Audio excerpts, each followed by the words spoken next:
So I want you guys to go to the edge of the cliff. Then I want you to jump off. And then build those wings as you fall. That's a quote by Mr. Ray Bradbury, one of our favorite futurists. If you guys remember him, he wrote the book Fahrenheit 451. This idea of jumping off a cliff and building your wings as you fall, this is, does this sound familiar as founders, as entrepreneurs, right? So many of you guys know here at Fusion 42, we have a North Star, and that North Star guides everything we do, all the decisions and choices that we make, and that is, how do we create through community, through sessions, through content, through pitch events, through weekly content and events in Vegas and Dubai and beyond. Just came back from Mexico for a venture capital summit. Accelerators, capital, technology, all of that is for one purpose and one purpose only. And that purpose is to create more founder funders than anybody else on earth. That is our goal. I believe it's the dream of every single founder. Give me an amen if this is true of you. Wants to go from being a founder to being a funder. Amen. Founder to investor. Even if they're going to do it again, they want to invest, right? Want to be an angel investor, want to be a VC investor, all of those things. That's the dream. So today we're going to be talking about that concept. I'm going to introduce you to some of my new friends. Thank you so much, Tyler. We got the batteries. When you ask for one battery, the startup world and universal energy comes to you with 6 or 7. This is how this works. We just sourced a bunch of amazing batteries. Thank you for the city of Las Vegas for sponsoring this talk with these batteries, Mr. Tyler Williams. Awesome. Thank you so much. I'm going to pull up a brand new friend of mine before I pull up some other new friends of mine. One of my brothers from Latin America. Are you ready to come down here? You know who you are. The Mr. American Dream. In the nice suit. Come on, don't be shy. Get your ass down here. He goes, what? Yes, so I met this gentleman yesterday, and he inspired myself and Tyler enough that I just wanted to hear his story really quick. Hello, everyone. Okay? Thank you. So you got to have to kind of talk into both of these mics at the same time, okay? Oh, this is a fake one. No, it's not fake. That's the one that records. Oh, nice. Yes. So I was taking, you had a robot at one of the startup events, and I saw this robot waving one of my favorite things on this earth, and that is an American flag. I love that, and for that I'm very, very grateful, because I always love seeing the flag waving, and I hope that every person that has a flag in their country feels the same way about their country that I feel about this country. I'm also very excited about other countries and their opportunities. But you said some things to me after I got to see a robot that really inspired me and made me think we need to get into your story just a little bit before we dive into everything else. Sure. And what was it that you said to me? And tell everybody who you are as well and what you're building. But before we do that, let's get into what you said. Okay, I said I'm very thankful to the American dream. I do believe it's true. Being a Brazilian, building a company in 4 years. We made 4 million last year in robotics. So I'm very thankful, and I should say, I travel a lot globally. I have been in 48 countries, and everywhere I go, I always say, hey, the American dream is true. You can make it there. Well, I'm American, but you're also American too. Yeah. South America, right?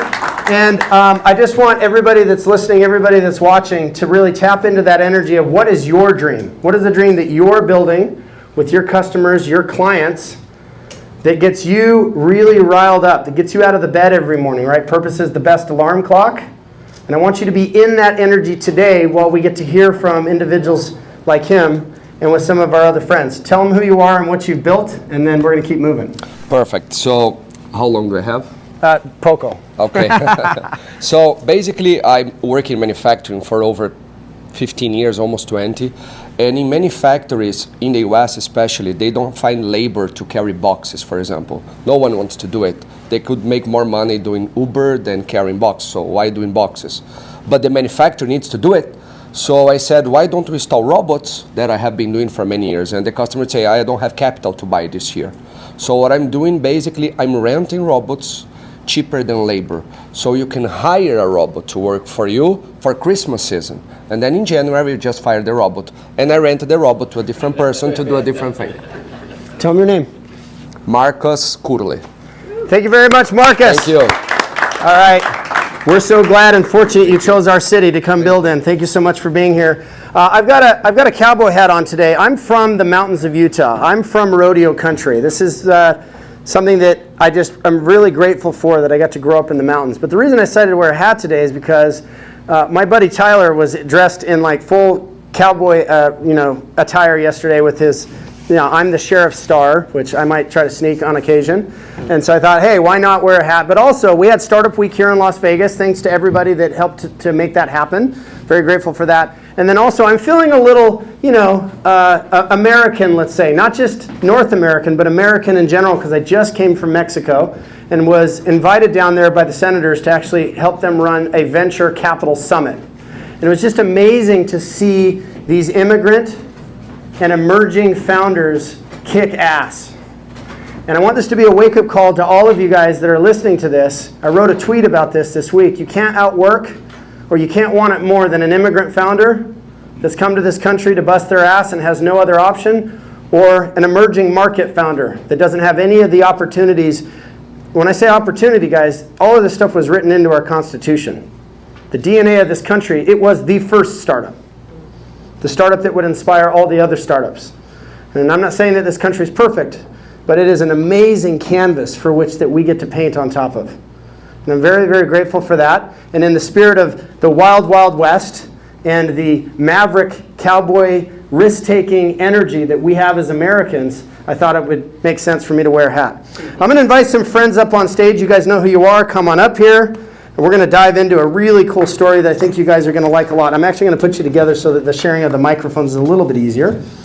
Okay, so we're going to go to the scene of the crime. You guys met.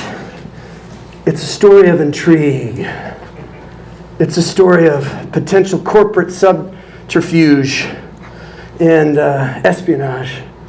Also, romance was found. All because of Shark Tank. Okay, who wants to tell the story? I'll let you go. Okay, you got the whole book. Okay. Good morning, everyone. My name is Alyssa Knight. I'm a recovering hacker. We'll go more into that. But I met Melissa at a hacker conference called Black Hat Briefings, and I was being nominated for Female Hacker of the Year. She was being nominated for Female Cybersecurity Executive of the Year, and I just had been approached by Robert Herjavec in Shark Tank to buy my company. This was my third exit. I had started and sold two previous cybersecurity companies before this, and he offered me less than half of what the other LOIs were. That cheeky guy. He's notoriously cheap, and he's worse than he is on Shark Tank. And I met her that night, and she approached me wanting to meet me and said that she was with a company that Robert Herjavec owns called Herjavec Group. And for those of you who don't work in cybersecurity, it's basically a managed security service provider. And so immediately my guards went up. I'm like, oh, he sent her in knowing she's hot and she's gonna try and get my company for like half as much. And so it was. I thought it was just a strategic move on his side. And she ended up with stock. Yeah. So fast forward 6 months later, after coffee the next morning, we got married, and now we run a group of companies called Knight Group, which I will go into as well. Oh, we got to get the other side of the story. I had no idea. Oh, sorry. Thank you. I had no idea that Robert was going to buy our company. I honestly was a fan. She's a published author, one of the 5 hackers in the world, hacking connected cars. So I read the book, and I pretty much trained a lot of my younger, mentorees, a lot of her techniques and tactics. But fast forward to today, she pretty much told me, she's like, you're making so much money for Robert, why don't you make money for a family of companies that we own? And that's how we got to Knight Group and the all the companies that we own under Knight Group, which is a production company, a studio company. We do episodic films. We actually have some distribution happening in 2025 that we're excited about. We own a coffee company, so we have that for everyone. Video game, yeah, we just launched a new video game called Night Studios Interactive, which is also a hacking game for those who are interested in hacking and learning about hacking, as well as an events company. So we have a lot of marquee clients that we do for events in Vegas and other parts of the country. And a coffee company. I did say the coffee company, yeah. They're not very busy. I get the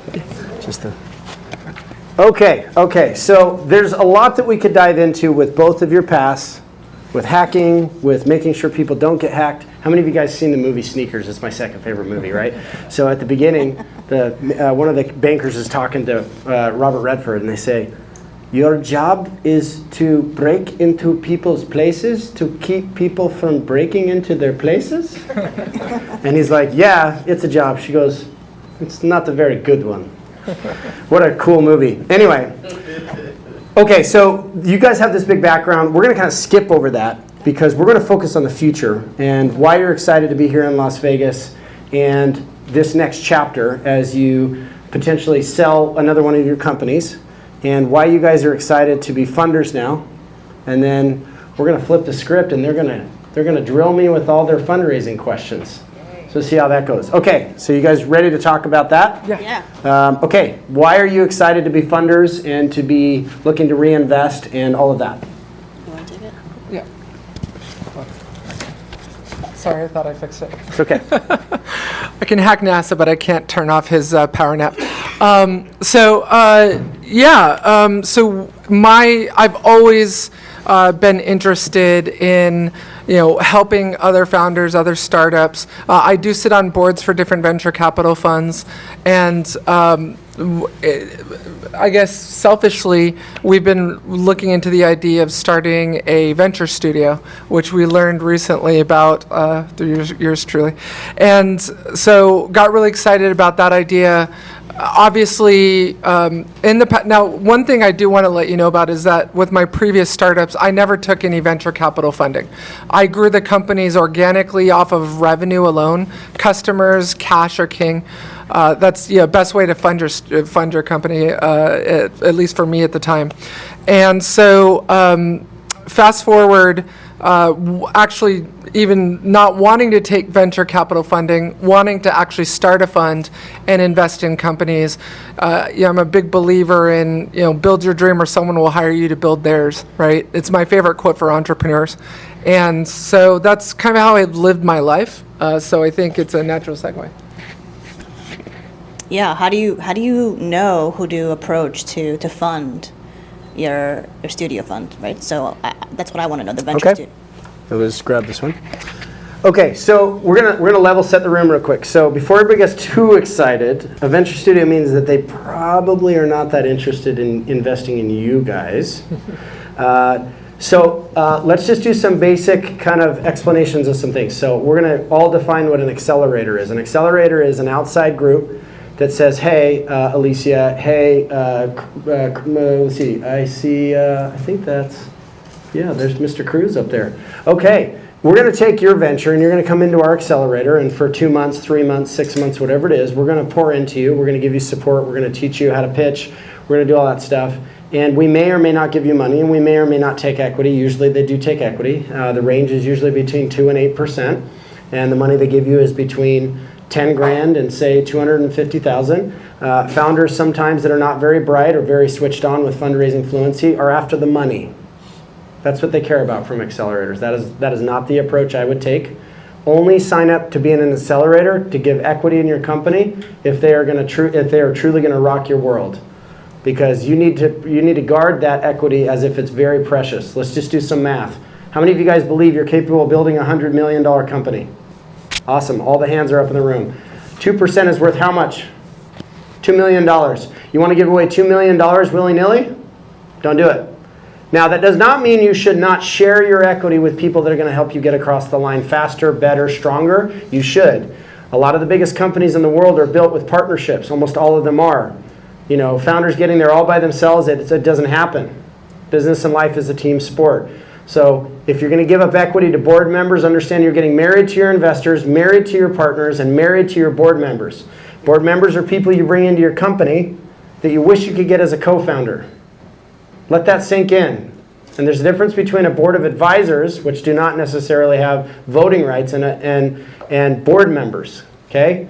But you need to choose very carefully with those influences, because if they have voting rights, they can vote you out of the company. It does not happen very often. You have to be kind of a moron for that to happen, or do something really dumb, or show some really bad character flaws, okay? That's what an accelerator does. Y Combinator, Techstars, Founders Institute. These are great examples of great accelerators. I could pick some bones with the way they do some things. If you're hoping that they're going to do your fundraising for you, you are making a huge mistake. They will not. And in some cases, they won't even teach you. So that's the reason why we have Fusion 42, is we will teach you the best ways to go out and actually raise capital. Okay, now we're going to talk about venture studios. If private equity and venture capital were to have a baby, it would be a venture studio. A venture studio, if accelerators are like shotguns, spray and pray, let's invest in a bunch of companies, let's see who wins. Venture studios say, nah, I'm good. I'm going to invest in the deals that I think make sense, that I'm going to create from scratch. So for the serial entrepreneurs out there, this probably sounds pretty sexy. You're going to start 2 to 6 companies, sometimes as many as 12 in a year. You're going to seed them with capital. This is going to be 100 grand on the low end, up to $1 million plus. Usually it's more like 250. And the group that's the investor, the venture studio, is going to keep a large chunk of equity versus the accelerator only does like 8%. A venture studio is going to take 30-40% because they are the co-founder. They're the original founder. At the end of a year, 18 months, they will then go find a co-founder to continue to run the company. Now, the stats are very clear on this. Venture studios do outperform venture capital firms. They're not very well known. The original venture studio started in 1996 by Bill Gross, called Idea Lab, and then for almost 20 years, nobody paid attention. And we have now venture studios kicking ass across the country. They're more popular in Europe because the Europeans don't like risk. They produce better outcomes. Think of it this way, for the baseball fans, venture capital firms are trying to get grand slams and home runs every time. That's what they need. Venture studios are happy to load up the bases, make sure that the people get around to home base, and that it's line drives every time. They tend to exit faster, 3, 4, 5 years, versus 8 to 10 years. They don't wait like VC firms to get maximum valuation at their exit. They tend to say, I'm okay with leaving at year 5, and I'm okay with a 30-40% more likelihood of having an exit. Venture studios are superior in a lot of ways. If you're an investor and you're trying to protect your own wealth in your own portfolio, they make a lot of sense. Downsides, they're very difficult to raise money for. Very. They're quite possibly one of the hardest. Why? They're not understood, and they have high cost. Many of you guys think $100 million fund, and you think $2 million for that management is a lot of money. It's not. It goes pretty quick. Venture studios have higher costs. Why?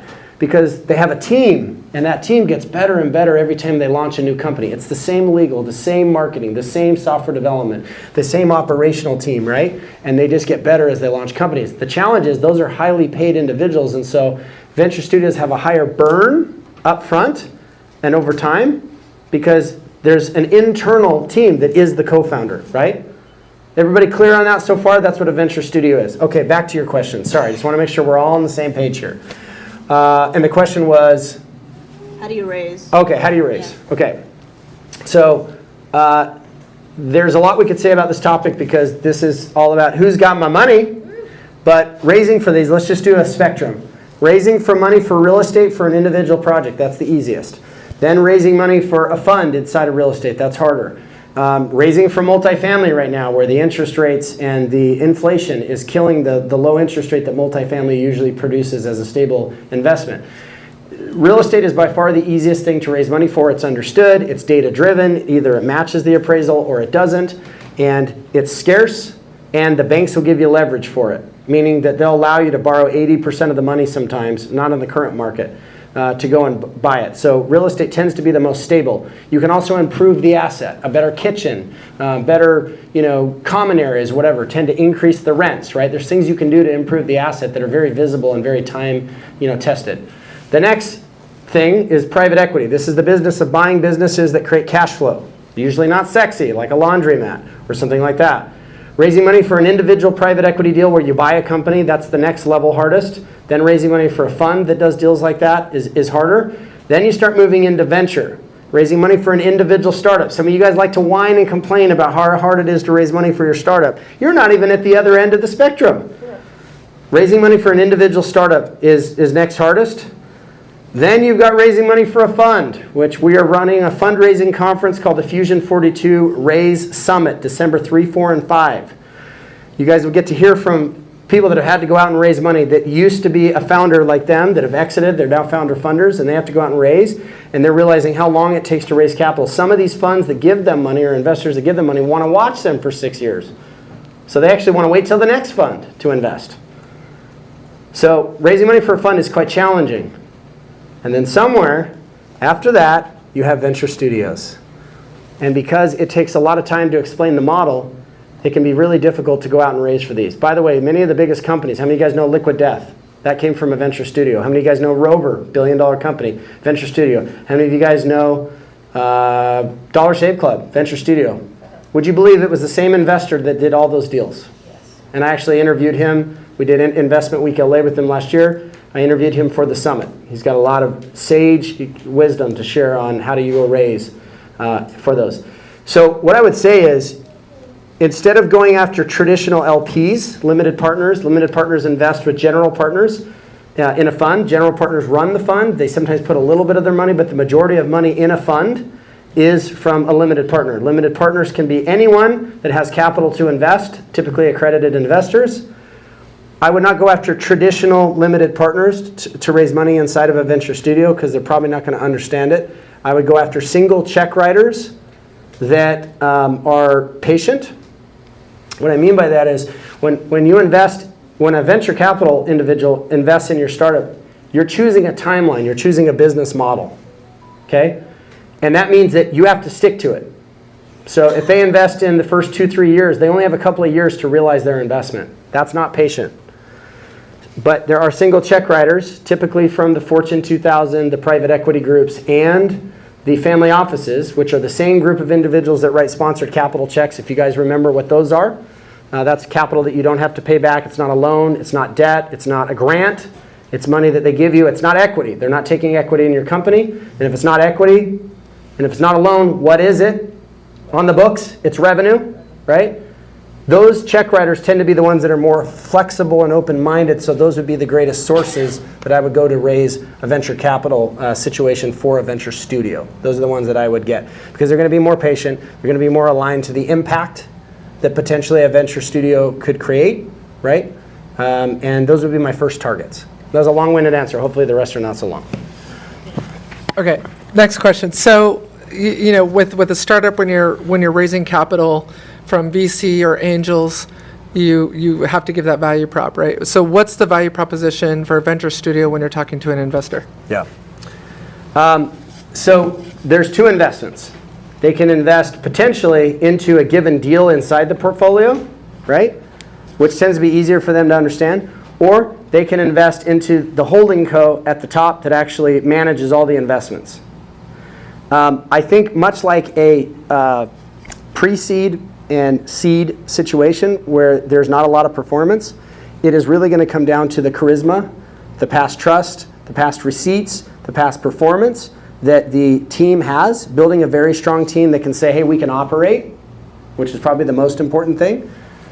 We know how to fundraise, right? We know the ingredients that go in, an amazing narrative and story that matches a problem that we see in the world that we're obsessed with solving. And here's the data and the feedback from clients and customers to back it up. And our portcos inside of the venture studio are actually going to have this same thesis. That's going to be part of it. And then there's going to be some education around, did you know that these companies all came from venture studio situations? There's going to be some education. And you have to go into the room knowing more than they do about the returns, the risk metrics, those kinds of things. The humps that are going to be hard to get over is high operating costs and a lack of understanding of how they truly operate. Now here's the cool thing, guys. In business, everything comes down to the way that you structure things. So if you can get somebody to sell you this building for $1, you got yourself a deal. So there is really no like hard and fast rule that has to be if you're starting a fund or a fund of funds or you're angel investing and you're creating a syndicate where you got a bunch of angels investing together like we'll be doing at Angel X, which is Fusion 42's training ground and program for investing in emerging markets and all that stuff through Fusion with other angels, or whether it's a venture studio. So this is something near and dear to a lot of people right now, I think, is how has the current economic environment, interest rates, inflation, impacted investor sentiment towards venture studios, and how should they adjust their strategy? These guys are excited about the venture studios. And this was 24 hours ago, this conversation happened, but they like to move.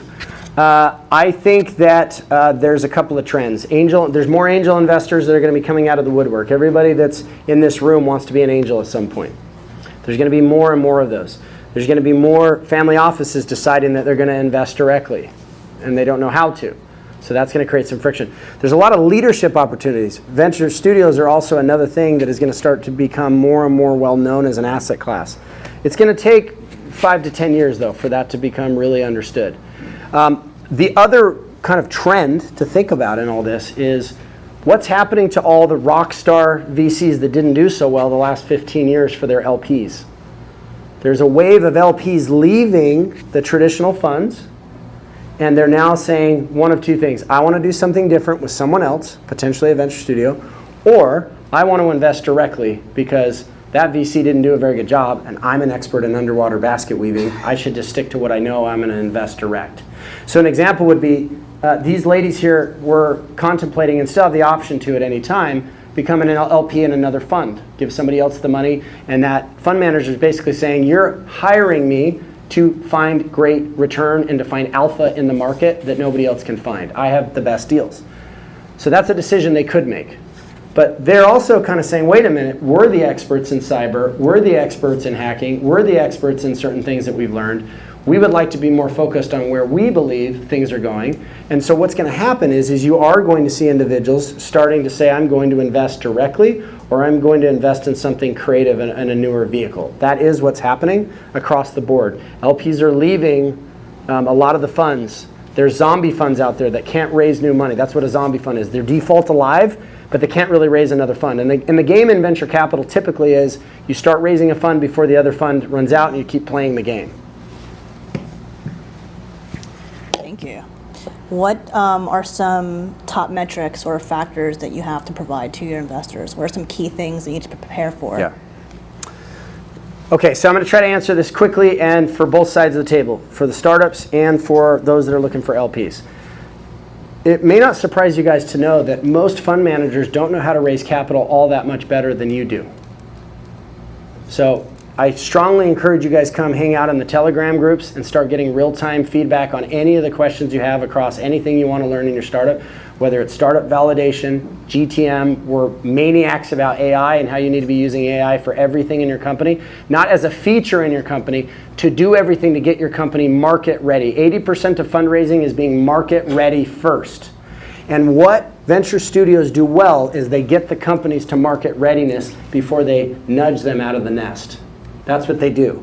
They get them to a certain point where they're starting to approach product market fit, but they have a very clear problem fit. Problem fit comes long before product market fit. Product market fit on average, based on the stats, is 2 years away. You'll never get there if your problem fit is not very clear. The first thing an investor wants to hear from a studio as far as what it's solving for and from a startup is, what is your problem fit? Tell me what the problem is you solve immediately. Don't even tell me your name. Tell me what it is that you do and for who and why it matters and why is it really painful. I don't want to hear that it's cool or the technology's great. Tell me that people are literally lining up around the block to get it because they need to have it so bad. That's what you have to describe. Now, the investor conversation is that because you need to be clear about who you are serving, and when you're a new fund or a new fund manager, you're going to be showing people that you have a vision, right? And they're going to be buying into that vision because there isn't as much performance to show from a background of a fund, right? But if you're a pre-seed or you're a Series A, pre-seed or seed founder, you're mostly raising on your story. You're mostly raising on the homework that you've done, the level of savviness in the execution. Everything is a test. What's the quality of what you're presenting, and what's the energy under which that you do it, and how do you show that you're a ninja? with very little resources. This is what I accomplished with no money, and now I'm ready to take in money to catalyze the whole thing. You gotta sell some stuff before you build the product. Problem Fit tells you what to describe to your clients and customers. They'll tell you, I like it, I want it, or that sucks, change this, change the price. If your offer doesn't sell, it's because it sucks, or it's the wrong audience. Those are the two levers. Does my offer sell, or is it potentially the wrong audience I'm trying to sell a great offer to, right? Then all that feedback in a loop tells you, and you got 90 days to do this, guys. This isn't like you got forever. You got to really figure out, is the problem a match to the market?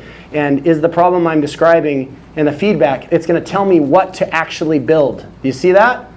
Because none of us know better than the market. And it's their dollars that are going to be making the company money. And we're not in a time frame now where you can come up with something, not test it, and somebody's going to fund you. That's not going to happen. Don't believe the lies of, oh, there's no capital and nobody's getting funded. That's not true. People are getting funded every single day. They're getting funded backdoor. But you do have to show that you've tested the market. You cannot skip it. So I just want to say it again and again. Market readiness is the key. And you get to win twice if you get this. You either have a cash flowing company or one that's about to cash flow, or you have a company you're going to be able to raise on because you've done the market readiness piece. Cool. How do you maintain a relationship with your investor after they committed funds? Yeah. So what you want to do is you want to keep them updated on the vision and the execution, right? You want to make sure that they understand, and sometimes this just means like if they call you that you're there to pick up the phone and talk to them and reassure them how things are going. I don't know how everybody operates with their investors, but I know how I like our founders to operate with me when I'm investing. Tell me the truth. Tell me the truth.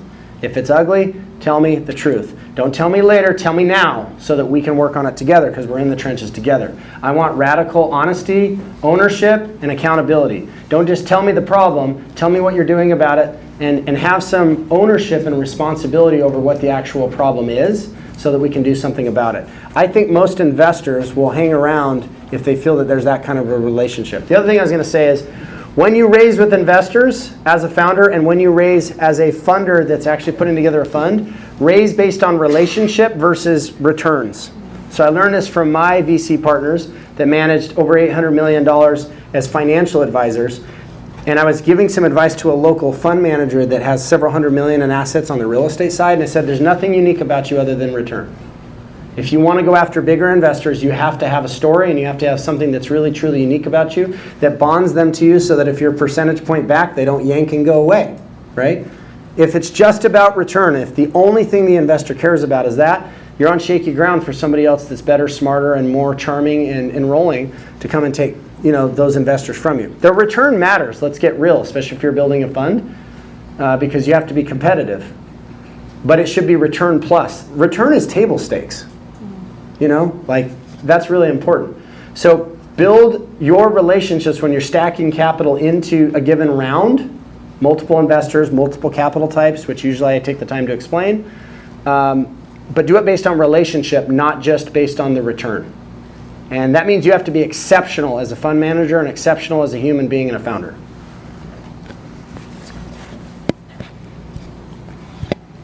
All good. My questions are on my phone. All good.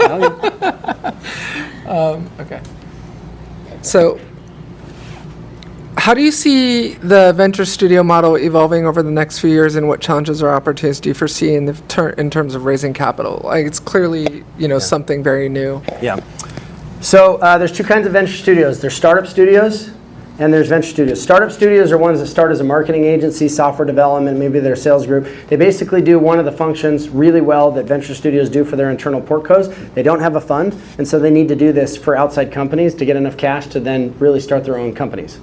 I go back and forth on which I actually prefer. The reason is because the startup studio has to be really freaking good at the thing that they do, right? And they have to build a company the way the rest of us have to build companies, out of cash flow. I think that there's a discipline to that. I think that there's some proving grounds in that. But in my mind, and I'm not necessarily the deciding factor in what's a venture studio and what's not, I think a real venture studio has a fund. They're starting with a fund and they're starting with building portcos. And so I think that that's part of what really defines it. Where I think the opportunity for innovation is anything under the sun. I have my ideas around what I think makes the most sense as far as time and capital allocation inside of a venture studio. Another choice that a venture studio gets to make, just like a fund gets to make, is how many different companies do we invest in over what time, and how flexible are we? I think a pure venture studio doesn't invest in outside companies. We are birthing them from inside. So let's say Tyler and I got together and said, for the city of Las Vegas, downtown, we're going to birth the companies that we believe need to be birthed, either to create infrastructure or to support what we think needs to happen here. And so we're going to be the co-founders every time. That's how a lot of the best venture studios operate. That is not how all of them operate. A lot of them actually do take in outside companies where they'll kind of mix. Another challenge that happens if you birth a venture studio company is you have to do the follow-on raise after. And a lot of times the VCs say, well, wait a minute, because you're the co-founder, it can be a little tricky with the amount of equity you want to maintain, right? Because as you raise more rounds, you dilute the amount of ownership that you have. Another thing, there are examples like Sutter Hill, for example, where they were a VC firm first, they still are a VC firm, and they decided to attach a venture studio, and they have kicked some ass. A little company called Snowflake that we all know came out of that company, right? And Snowflake was created in record time, and it was really cool, the backstory on that one. The VC actually went out and headhunted the talent and said, I see that we need to create something like a Snowflake, are you in? And they said yes, and then boom, in record time we had Snowflake, which crazy massive company, massive, massive, massive. What are the biggest challenges you face when pitching a venture studio model versus other funds? And I'll make a corollary for regular startups. And first of all, guys, I just want to say, do not only get venture capital. Do not only get venture capital. I have a whole presentation called Trillions. It breaks down where all the capital is hiding out, how do you create alignment with it, and it makes it abundantly clear that VCs only hold 3% of the available capital, okay? So how do you pitch them is going to come down to, when you do a venture studio, are they even a venture studio that'll even take outside groups? Most of them don't. Most of them do not. You might be able to sweet talk some of them into it, but in general, guys, most venture studios will not do outside deals, so don't even bother trying. Unless you can find out that they actually are doing that, right? They will do it on occasion. It really depends on their structure. And back to what do we see the future of? We're going to see more venture studios. The city knows I brought a few venture studios here from LA last year, and I'm excited to see more happening. And Venture House, many of you guys know Venture House, which is our properties we have here in Vegas that we use to do events. That's actually a venture studio in the making. The original vision was not just the real estate property network in 50 cities and all that, but was for it to be very media-centric, churning out media for podcasts, from our interviews, from all the conventions on the Strip with all the greatest minds from these conventions, and then all of our content that we do at all of our events and pitch events, and then also to be a venture studio in its own right, doing some infrastructure projects, potentially some fintech, and a bunch of MarTech like content style stuff. I think learning about venture studios is worthwhile for probably more fund managers than it is for founders, unless a founder maybe has, if they're a lot of very experienced. You'll see sometimes guys that are great inventors that have had a couple of exits. They say, I just want to keep doing this, and I want to keep birthing these companies. It can make sense for them to kind of really look at it. But I wouldn't say that it's the greatest area of focus for founders per se, because it's still a very young asset class here in the United States. Most people don't really know how they operate, know what they do. They're not aware of all the companies that they've churned out. The Moderna vaccine, which I'm not necessarily a fan per se of vaccines, that's your personal choice to make up what you believe, but we have to say the Moderna vaccine was pretty successful. That was created out of a venture studio, believe it or not. That was developed out of a venture studio. So that's how far some of the stuff can go, right? How do you manage expectations with investors for risk profile and return on investment? Okay. And we're going to get to some more startup questions, even if they have to make them up on the spot here in a second. But think about it this way. When I started becoming a VC, I was partnering with people that were fund managers and financial advisors first. They taught me what income investing is. Most of the investing that you do in a startup is growth investing. You put the money in and you do this. And you hope and wish and pray for 6 or 7 or 10 years that it's going to turn into some big unicorn, right? That's growth investing. You're basically sitting there and waiting, and you're trying to be the coach for the player that's on the field, the founder that's actually in the game, right? But it's a lot of waiting, especially if you're an angel investor too. You get involved early on. Income investing is where you want less risk, you're open to less return, but you like to have some mailbox money coming in every month or every quarter or every year, right? So I think for a venture studio, and know your audience, know your capital types, know who you're going to pitch. Is somebody wanting less risk, but is super okay with less return? A venture capital guy is never going to be okay, or gal, is never going to be okay with far less returns. They know what they're investing in the asset class. They know they're taking on a huge amount of risk, right? So I think it's understanding like what is the actual investor looking for. And by the way, not all investors write the same checks for the same things. We've had examples of sponsored capital founders where they got capital from somebody they already got a check from. The first check was an angel check for equity. The second check was for sponsored capital with no equity. So sometimes an investor or a large group may have the majority of their money in something that's very stable and very consistent and whatever, and there's a small part of them that says, yeah, for 2 to 8% of the money we have, we want to play the game. We want to have the risk.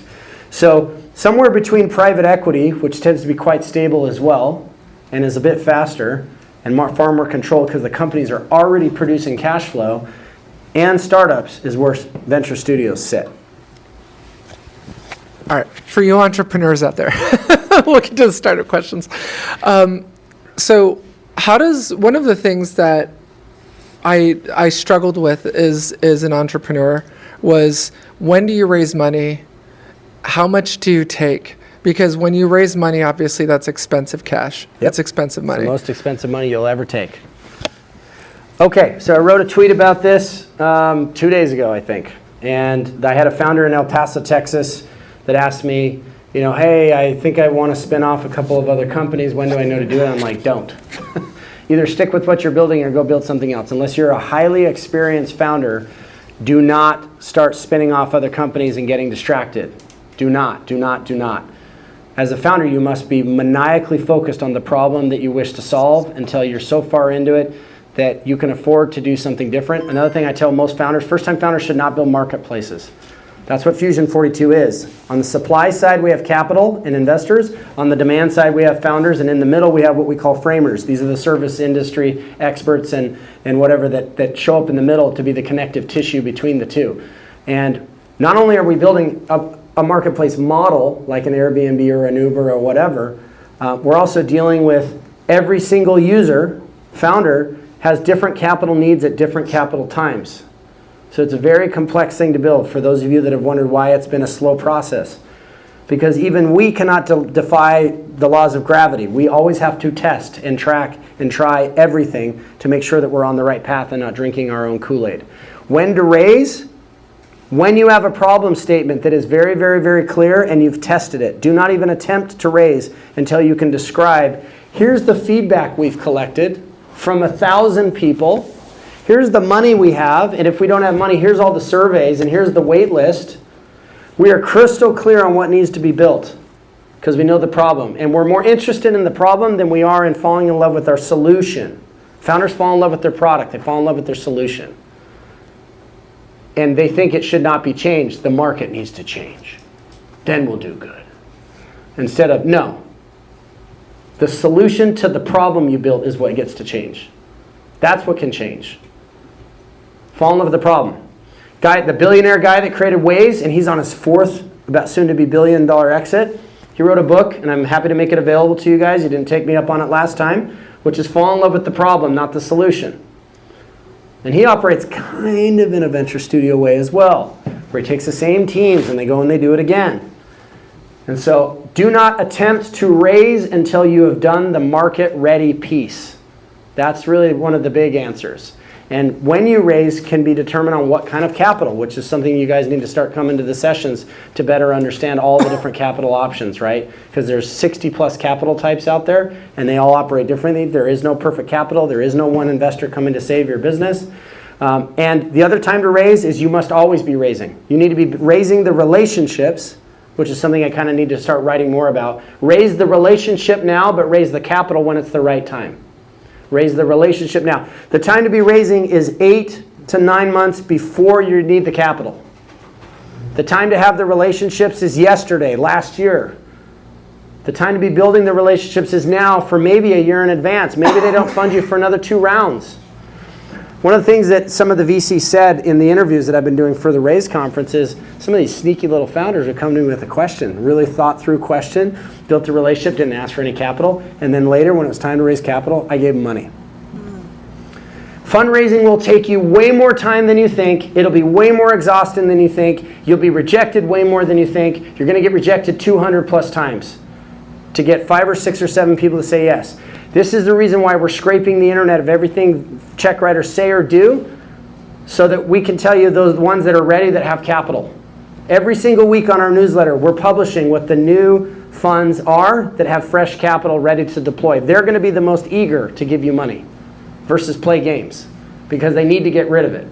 They need to make their bets in the first 2-3 years of having that capital in order to have enough time for it to mature. And they usually want to make most of their bets in the first year, right? So if you're like, Kurt, I don't have any capital relationships. I did the market readiness piece. I now understand, fundraising fluency because I've been a really good student over at Fusion 42, but I still really don't know where to go, which shows a lack of imagination and creativity and hard work in my opinion. But we got you. That's the reason why we're publishing these funds.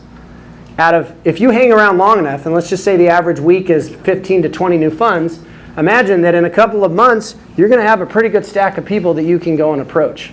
You can start putting them on the radar. Hey, we're just reaching out. Just want to say, hey, I want to ask you a question about this. We noticed you funded this company.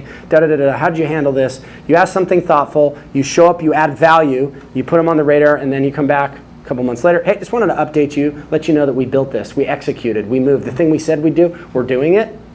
And we'd love to chat in the future. You come back a third time. They remember who you are. It's time to raise, and you now have a shot. What are some strategies that you would give advice on whether or not you're looking to either raise money for your current startup or exiting? Start with the end in mind. Who wants to buy your company? Never start a company without thinking through who you think might be the potential acquirer. There's an individual that spoke yesterday at the conference. He's got 4 unicorns in his portfolio, 4. Did that happen on accident? I think not. I think not. So very frequently, and there's some people in here that are in the pool business somewhere that raise their hands. All right, good that you're here. You want your customers to fund you, and you want them to buy you. Get them to fund you first, then get them to buy you. So an example, we know MasterCard. MasterCard is, because of MasterCard, I've had businesses bought from my family. Why? Because MasterCard bought companies from founders, and then those founders had lots of cash. They came to my family and said, I don't care what it costs, I want it, I'll pay for it. No questions asked. So I got to see the magic of what can happen when you line things up properly. By the way, the Fortune 2000 are some of the largest sponsored capital check writers in the world. They're probably the easiest for you to wrap your heads around who's going to give you a check. I think they're the least attractive to go to out of the options. But they are the easiest because we already know what MasterCard does, and so we can start to imagine what they might be willing to fund based on things that could be complementary to their business, right? So we had a founder that pitched during the Super Bowl on the Strip. And he goes, I got a couple $1 million out of MasterCard. He goes, but I don't know why they did it. So I had to break down for him what the reasons were that they might be interested in. Now in MasterCard, typically it's because of strategic data. But you guys need to understand every single person that's going to write you a check is going to do so for their own reasons. It is your job. And I'm not just talking sponsor capital. I'm talking all capital. Find out why they want to write you a check. Usually it's because they're enrolled in you as a leader and what it is that you're building. And it matters to them and it's exciting. And they believe that you're the person, you're the founder that will get the job done and will create the return. If it's a professional investor, the return does absolutely matter. The further you get into sponsored capital land, it's about the impact and the outcome, which I know I say 1,000 times over to all the founders in Fusion 42, but I just can't say it enough, Okay. You want to describe ratchet clauses in term sheets and go into that? No. Okay. Legal channel inside of Telegram for that. Okay. Way more detail than we have time to get into right now. Okay. Yeah. But here's my response to that. There's a lot of things that done is better than perfect in your startup, and you can kind of fake it till you make it, and you can go sell something before you're really ready to buy it, and you can kind of manually operate it behind the scenes as long as you keep your word, right? No promising crap that you're not going to fulfill on. That will get you dead in the water faster than anything. The thing to not screw around with is your legal stuff. That needs to be done correctly. It is the future of your company, your family, the employees, the investors, everything is in the legal documentation. And many of us that are very experienced investors will not invest if the proper structure is not in place. And there's two kinds of rough investors. There's investors that will say, oh, okay, not sophisticated, mental note. And then there's some of us that say, I like you so much, it's okay, we'll figure out the legal, right? If an investor is so busy that that's something that turns them off, they sometimes will use that to disqualify you. And I actually think there's nothing wrong with that. That's their prerogative to decide they only want to work with super switched on founders that have done the homework. Which is the reason why something like Fusion has to exist. This is the reason why I can't just introduce you guys to a bunch of investors. It won't work. I wish it was that simple. But unfortunately, investors will not do the homework for you to make you market ready. You must show up. That's table stakes to them. They already know that the future ahead is very difficult. We all celebrate raises, guys, like it's the end. No, it is the beginning. You raising money is the beginning. Now the real work begins. So do yourself a favor and show up and be humble and have a novice mind. You know, believe in it like a child, but work towards it as an adult whose life depends on it. Believe in it like a child, like Jim Rohn used to say, but work on it like your life depends on it. You had a question? Yes. Super brief. Would you say that SBA or SCORE are good places to look for lawyers for that purpose? No, I think SCORE, it's a mixed bag. I think you can have awesome mentors, and I think you can have not so great mentors, and do you know the difference? And when it comes to SBA comes with risk. It's a debt instrument. It usually requires financials. It usually requires some personal guarantees. I would shy away from that if you can. And if you're going to take a personal guarantee, you need to watch the session on credit-based funding and debt that I did with one of my good buddies during the session. His name's Curtis. He looks like Conor McGregor. You would never think this guy's moved billions of dollars. You'd never think he'd ever done 330,000 loans to startups. You would never think he's got a hedge fund that's moved over 50 million bucks into bridge loans. The guy's a genius. He doesn't look like it, but he's a genius. I love him to death. He's amazing. The reason I bring that up is that kind of money is bank money, but it's money that they're not going to come take your house over it, right? But SBA loan, they will. They will. Quickly? I just had a quick question about what, I love that you're considering venture studios, just wondering like what kinds of things are exciting to you and thinking of what to spin up. We'll get to that at the end. Okay. What other questions you guys have? Can you describe your experience working with successful exits, and how did that change your tactics and strategy as an investor? Yeah. Okay. Exits don't happen as often as we talk about them happening, frankly. There's plenty of great businesses that don't need to exit. There's plenty of businesses that keep going. But in the venture world, it is really the main way for investors to get their money out. I spoke with some investors this last week that have made a tremendous amount of money they cannot access because the founders are no longer hungry. There was some liquidity kind of put on the table, like they're sitting there, they just made 25 million bucks. And so they're not necessarily trying to press towards the next round, which is understandable from a founder perspective. But from the investor's perspective, like that's not what they signed up for, to be in a deal longer than necessary. Again, starting with the end in mind, you really have to kind of think through successive raises. So this is really complicated for most founders to understand. It's called GTF, go-to fundraise. Just like there's go-to market, there's go-to community. What's your go-to community strategy, which is something I've been saying for years and years, and now people are finally listening post-COVID. Go-to fundraise means, how does this round open up options or preclude options from the next round? An example would be, your Series A becomes too big, you will create issues with the amount of liquidity you can access in the next round. And there's only so many places in the world you can get large chunks of equity when you get further into these B and C rounds. The United States is pretty much the main place, which is the reason why the Mexican VC, Luis Arias, came last weekend, and he showed why he does pre-seed, seed, and Series A and wants to be out by Series B. Because in order for him to make money and to keep paying it forward in the Latin American ecosystem, he needs to be out of the deals by the time they get to Series B, because Series B, there is no place in Latin America for them to get huge amounts of liquidity. They have to come to the United States, right? Exits can happen faster. We have an exit from a founder that we had a small hand in supporting, and she did it in 2 years. She's not staying long enough to see the end. She's walking with a very nice paycheck that everybody would be happy with. Another founder I know from Utah, female founder, she exited in 4 months.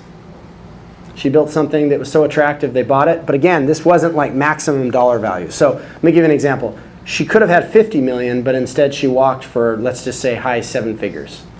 Because it wasn't the core thing she wanted to build. The core thing she wants to build is the thing she wants to get to. So there's a whole strategy around how do you do this. And you have to be thinking ahead. This is the reason why you're always raising and building those relationships is so absolutely critical, because don't be pissing these funders off. It doesn't mean that you need to kiss their ass. Doesn't mean that. You are more valuable than the money. You are the founder. There is no go without the founder. At the same time, all of us investors talk. We all hang out. So if you do something dishonest, if you're not upfront, if you lie, if you cheat, if you steal, if you treat your employees like crap, what goes around comes around, first of all, and we will find out. So operate on a be very, very honest basis and build relationships long term. Think about it. You're building a brand that people believe in. When this person says they're going to do something, it's done. And is that a match? Right? That's ultimately the only thing we have in this world is our word and what we say versus what else everybody else does when they say things. For me again? When you're looking to pitch to investors, how important is your brand and marketing? Whether it's for a product or a service line in your business. Are they different, or is the approach the same? The bigger the brand you have, the easier it is for you, almost always. There's almost no counter argument against that. I can give you some real examples of this here in a second. Look, guys, funders are emotional beings. They make emotional decisions. They're not data-driven. We're working on making it data-driven. That's the reason why everything a founder does will be vectorized in the database. Everything funders do versus what they say they're going to do, we're tracking that as well. Right? This needs to shift. Fundraising is fundamentally broken. It does not work for founders. It takes too long, and innovation is getting stopped up. And money only makes money when it's velocitized, when it moves. That's how money makes money, right? So I would say it doesn't even work for the funders. Funds and venture studios need to have brands. This is something we discussed yesterday. It's very important. Not everybody's doing it, but the ones that are the new ones, they're all doing it because they have to fight for founders' attention. Do you guys know how poorly, and I'm not saying this was cool, but you know how poorly Mark Zuckerberg treated all the funders? He played games with them because he knew he had the upper hand. Like, he was into dickish range with how he was acting with a lot of the big funders because he knew they were falling all over him because he had that level of confidence in what he was built, and they had already raised some money, right? So he played some games. I'm not saying that's a good idea.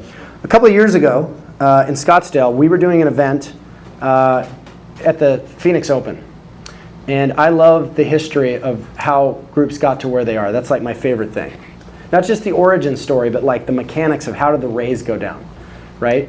Which is the reason I'm the nerd that's usually in the room that knows all the names of all the founders and who funded them and when and what and all that, right? It's my job to know this stuff. So I asked him about George Clooney, and I asked him about the story of how Casamigos became a multi-billion-dollar company in the exit, right? We don't have a lot of time to get into that story right now, but it happened in a pretty record amount of time. Now, many of you guys may be surprised to know that the wealthiest guy in that deal wasn't actually George Clooney. There was somebody else, a real estate developer, who was married to Cindy Crawford, that actually has more money than George Clooney did. But proximity matters. Proximity to the right relationships, proximity to the right community, proximity to the right influences that builds your environment, proximity to capital. Why do certain people get exits and other people don't sometimes? Luck. Somebody's rigging the game for them, which is what we're working to do here at Fusion 42, is to make sure that you guys have access to the best startup education, to the best community, so you don't feel alone, because it is very lonely. Very, very, very lonely.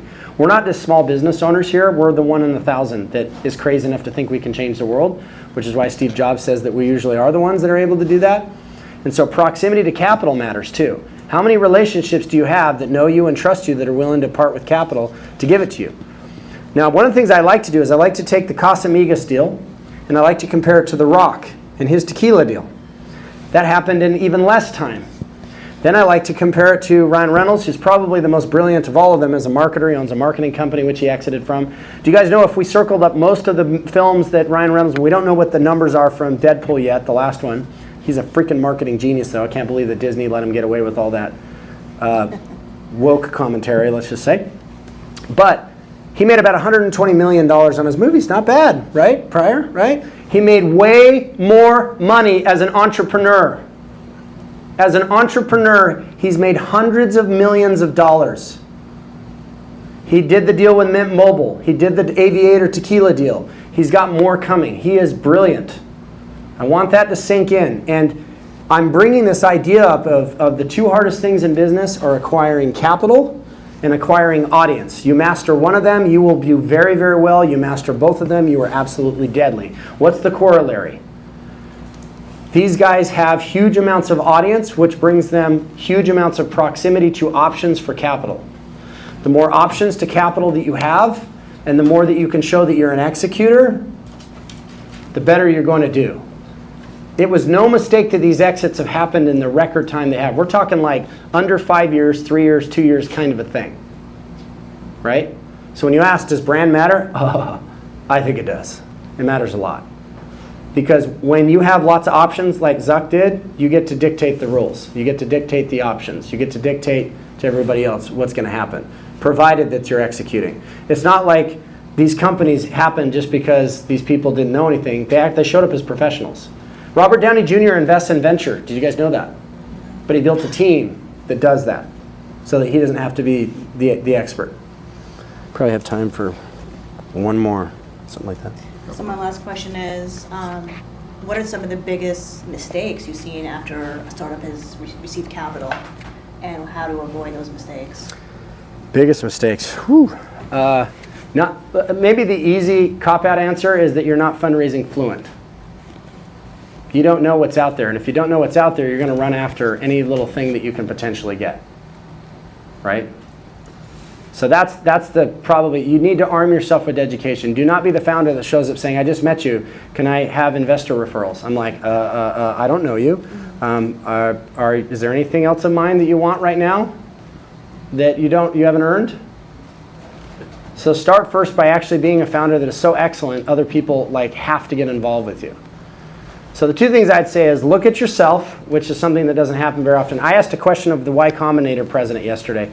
I did it for the room. I didn't do it for me. I said, what's the thing that you wish founders would ask you about fundraising? There was a real question I really wanted to ask, which is a question I asked of all the funders at the fundraising summit. And I'm not going to tell you what it is, but when you guys go and watch the interviews, you will see there is one question I ask every funder, and every single one of them answers it the same.